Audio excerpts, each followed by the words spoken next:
Good. Hi, we're in the Commissioner of Education's office for Kansas State Department of Education with Diane DeBacker, our commissioner, and we have some questions as part of our 150th celebration.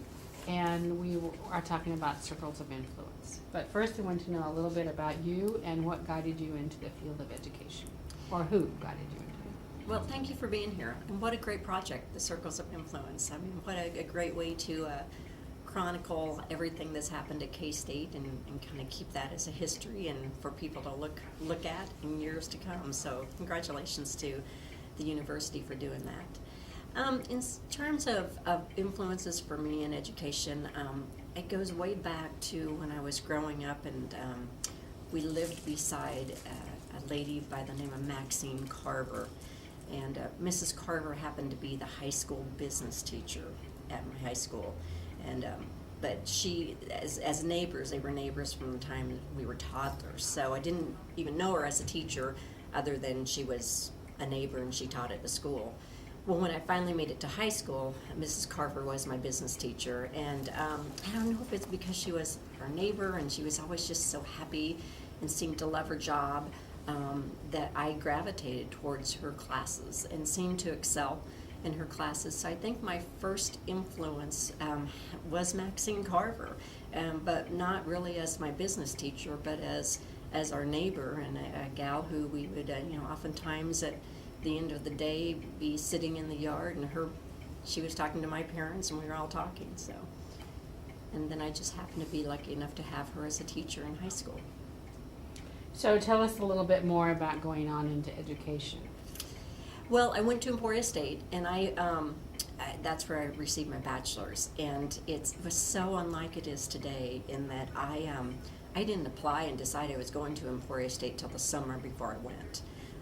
Now you have to apply years in advance, it seems like, but it was about in June, and I told my parents that I wanted to go to college, and they said, fine, you can go to college, it's going to have to be on your own dime. And so I enrolled in Emporia State and started out as a music major, started out as a voice major, and did that for a couple years and quickly realized that I was not going to make a living doing this. Great hobby, but I didn't know how I was going to make a living. And all along I had been taking business courses because, again, in high school, that's where I had a lot of interest. So I switched majors in my sophomore year to business ed. And after that, it was, you couldn't stop me. I loved that field, loved Emporia State University and their business ed program. Went on to have my first teaching job in Manhattan at Lucky High School in Manhattan. No longer there, but it was a great first experience. I happened to walk into a classroom of all manual typewriters, and I had never typed on a manual typewriter ever in my whole life. So taught business ed there for 1 year, and then had the opportunity to go back to my high school, my hometown high school, and teach business alongside Maxine Carver, the lady who influenced me years before. Taught there for a few years, then went on to Washburn University to a program to help people get back on their feet who had been out of the workforce for a while, so help them get their clerical skills up. From there, went to a school district as director of a curriculum center, ended up here at the state for a little while, back out to school district as an assistant principal at a high school, and then the principal of an alternative high school, associate superintendent here as a deputy commissioner, and then lo and behold, about 4 years ago, I was honored with the job of being the commissioner of education. So it's been since 1982. It's easy to talk through it, but boy, there's been a lot of things that have happened since that time. And some interesting circles I like hearing. Yes. I wondered if the Manhattan experience at Lucky had anything to do with your Kansas State education. I think it probably did. I loved Manhattan, and I didn't mind the drive. I was living north of Rossville at the time, and so it was quite a drive every day, but I liked going into Manhattan. As I think about somebody who has been a great influence on me through K-State and how my relationship with K-State started is with Kent Stewart. And I'm sure that doesn't surprise you. You probably are hearing that often in most of your interviews that you do. But I was somewhere, some teacher event, and Kent approached me as he was doing every undergrad at that time and saying, he had his card, you really need to start working on an advanced degree. And a lot of people have experienced this. And, you take the card and you acknowledge the person. But then I continued to get letters from him saying, you really do need to consider an advanced degree. Come to K-State, please talk to us. So I kept getting letters from this man that I didn't even know. And it was his really persistence, and that I thought, I do need to work on an advanced degree. So I applied to work on my doctorate at K-State. I was accepted. I had great people influence me there, from my major advisor, David Thompson, to Paul Burden, who gave me a graduate teaching assistantship in elementary ed. Now remember, I was a high school teacher. So for Dr. Burden to say, you know what, you can do your GTA by teaching elementary ed teachers, just, people who just had confidence and faith in what I could do. And then I happened to be in an office right beside Kent Stewart during my graduate teaching assistantship. So those are some of the people at K-State who have influenced me. And I don't know if you can just give us a little bit of, it seems like your doctoral work eventually led to this job as commissioner in some fashion. Yeah, it did. That was the weirdest experience when I went into interview with the team as to what I was going to study, what I was going to concentrate on in my studies at K-State. And I remember that Dr. Thompson was at the table, and Trudy Salisbury was at the table, and a few others. And I expressed interest either in leadership or school finance. I said, really, I could do either one. Either one interested me. And then it ended up, I don't know what all you guys do in the process after that, after the candidate leaves, and then you kind of draw straws and see who gets that person. I'm not sure how that process works. We're honored to get those people. But Dr. Thompson drew me, and I remember when he called me and we had our first visit, he said, you need to study what you're interested in, because you won't be successful in your dissertation if it's not something that you're interested in. And he said, I know you mentioned two areas, leadership and finance. He said, but if you want me to be the best advisor that I can be for you, you need to study the area that I know a lot about, and that's school finance. And I said, fine, that's great.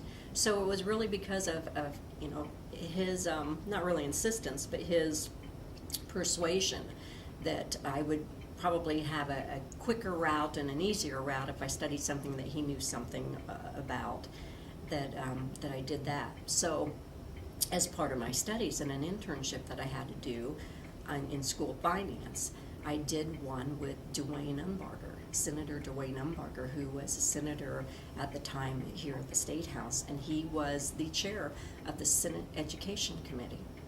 So for one whole semester, I spent every Wednesday at the State House as his intern, and got to see school finance bills introduced and learn a lot about the school finance side from the legislative side. So that was my first experience, and then I had to do another internship, and I did it with Dale Dennis. Dale let me spend time with him, and I spent a whole semester with him as well. And anytime you're around Dale, you're going to be talking about school finance. And so spent time with him, and then ended up with my dissertation that was a longitudinal study of the school finance formula. So it was great, yeah. It was, and it's all because of Dr. Thompson. It truly is. Well, I think you could take a bit of credit there. You did have to do the hard work that took you there. You've talked a lot about your career progress from the beginning until now. Is there anything else as a piece of that you'd like to share? Well, I did spend some time at Washburn University, so I do need to give them a little bit of credit. I worked there on a grant program in the late 80s. And I actually got my master's from Washburn University, and they were small enough at the time that they let me kind of design my own program, because I knew they didn't have a strict master's in business ed. I didn't want to go straight business administration. That was just a little bit outside of what I wanted to do. So they let me blend education classes with business administration classes to have a master's degree. And it was a great experience. I loved my time at Washburn University, and so that, they were definitely an influence on me as well. It sounds like all the places you've been have sort of customized based on your interests to lead you sort of where you are now, almost like it wasn't accidental, but it may have appeared to be. Yeah. Even Emporia State, I mean, switching majors at 2 years in, I had to spend a couple summers making up some of the hours, but they, at the time, it was pretty easy to switch majors. It wasn't something that I felt like that was starting all over again. So, yeah. Transitioning just a little bit then is ways you've attempted to be a circle of influence now for others, and obviously as the commissioner, you have many opportunities to do that. I guess. I suppose, I feel though that that's where I am the weakest in anything that I do. I haven't purposely set out to be an influence on others. I think the nature of the job, you are an influence, but I think I could do a better job there in setting up something where, especially women who are interested in moving through the ranks, would be able to benefit from something I've done. But I haven't purposely done that, and I think I owe it to our field, I owe it to education, I owe it to people who want to eventually work at this level to do more of that. So I appreciated it when I saw that question, because it made me realize that this is an area that I have not contributed enough to. Well, I guess I would disagree a little bit, because I think just the nature of the role, many of us are looking at you as a role model for us, so. Thank you. I think it's part of what you do. Advice you have to offer to those thinking about education and maybe finding circles of influence for them as you have along the way? Well, my advice is that people need to consider education as a career. I'm really disappointed that we don't have nearly as many people coming into this profession as ones that are leaving. And as I visit with young people, middle school people and high school people, and I ask them if they've considered teaching, they all say, no way. And so we have to, as our profession, do a better job of saying, yes, this is a great profession to be in. Why would you not want to be in this profession? So my first thought is that we need to be better ambassadors for what we do. And, that everything from when you're visiting with your friends at the grocery store after church, or playing cards on Saturday night, you aren't griping about your jobs or griping about teachers or griping about kids. You're talking about the great things that happen to you every day because you are a teacher.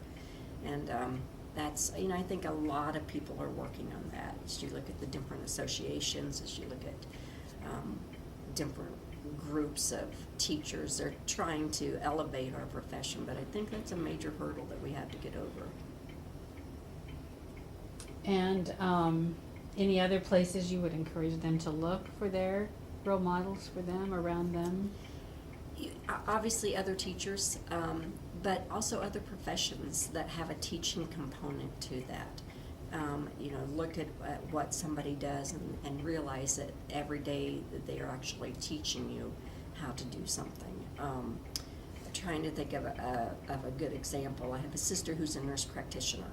She's not a teacher at all, but anytime you sit down with her and you start asking her about respiratory, cold that you have or whatever, her answer is never a straight answer. It's always telling you about the answer before she ever gets to it. And so she'll start out, say, well, it really starts with, and it's like, can't you just get to the end of the story? Can't you just tell me what prescription I need or what aisle in the drugstore I need to go to? But she's always teaching. So just because somebody has a different title doesn't mean that they aren't teaching, and so that influence can come from anywhere. For me, that influence came literally as we were sitting in the yard in summer evenings, and Maxine Carver is sitting there beside me and my sisters and my parents, and we're looking at fireflies and seeing how many there are. She was a circle of influence for me before I even knew it. And So you're, you know, sometimes look in the places that are not the obvious places to become your circle of influence. That's a great story.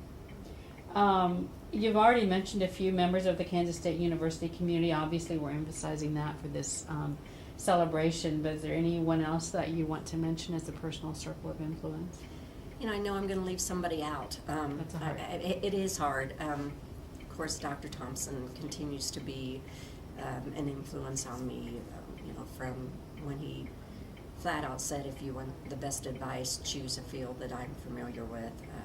Trudy Salisbury was a fantastic person for me as well. She scared me to death most of the time in classes, but then I eventually did some adjuncting for her, and just you know, continued to be amazed by how she just seemed to effortlessly teach about leadership and do it in a way that I don't think anybody else can. Again, Paul Burden, you know, here was somebody who had a GTA position. They had to find some place to put me in some class to have me teach, and ended up teaching the principles of elementary ed and loving those sections that I taught. I shared an office when I was there that year with Mickey Bogart. And Mickey is a name, of course, that everybody in the Manhattan area knows in K-State. But Mickey and I continue to be friends. We both are, at the same time, we're trying to figure out how to do Twitter together at a conference we were at. And still, neither one of us are posting much out there. But, you know, I remember messing around with the phone trying to figure it out. So Mickey just sharing an office with me. And, of course, Kent Stewart being right beside me.